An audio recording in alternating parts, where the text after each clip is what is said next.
So, having explained the origins of St Pancras and King's Cross, I thought it might be japes to head north to look into the origins of another Victoria Line station with a curious name. Specifically, Seven Sisters. Seven Sisters is in the northeastern suburbs of the city. It's part of Tottenham.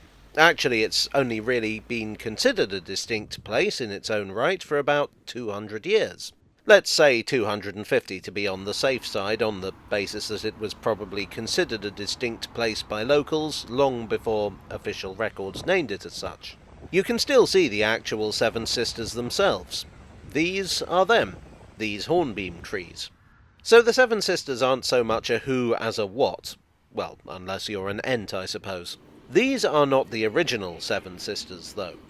The origins of the Seven Sisters are, to use a hoary old cliché, lost in the mists of time. They were 7 elm trees encircling a walnut tree. Their first recorded appearance comes in 1619. Some local historians put their origin in the 14th century.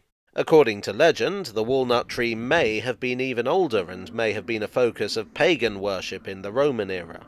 But again, origins lost, mists, time, etc., etc. Another legend has it that this was the site of a Protestant martyrdom and the walnut tree grew in sympathy or something. With this kind of legendary pedigree, it almost feels blasphemous that the trees have been cut down and replaced more than once. Urban development in the 19th century resulted in the original trees being cut down, so they were replanted in a new location in 1886. Tradition has it that when the trees are replanted, it must be by Seven Sisters. In 1886, the new elms were planted by the Hibbert sisters. In 1955, 7 Lombardy poplars were planted by the Baston sisters, and they didn't really take. The trees, not the sisters. In 1996, the present 7 were planted, and this time they decided to go for broke. A tree trust for Haringey was formed, with no fewer than 5 lots of Seven Sisters taking part in the planting. Unfortunately, I haven't been able to find out much about the trust, as their website is currently blank.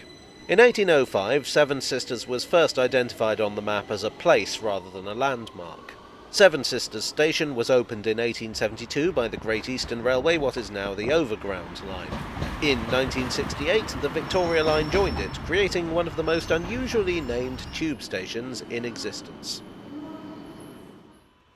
Well, I do hope you enjoyed today's video. If so, then please do click the like button and consider subscribing for more. And if there are any other places in London whose name inspires curiosity, let me know in the comments section below. I'd like, as ever, to thank my donors on Ko-fi and Patreon. You are the unusually large family to my plantation ceremony. And I'll see you all again very soon. Cheerio.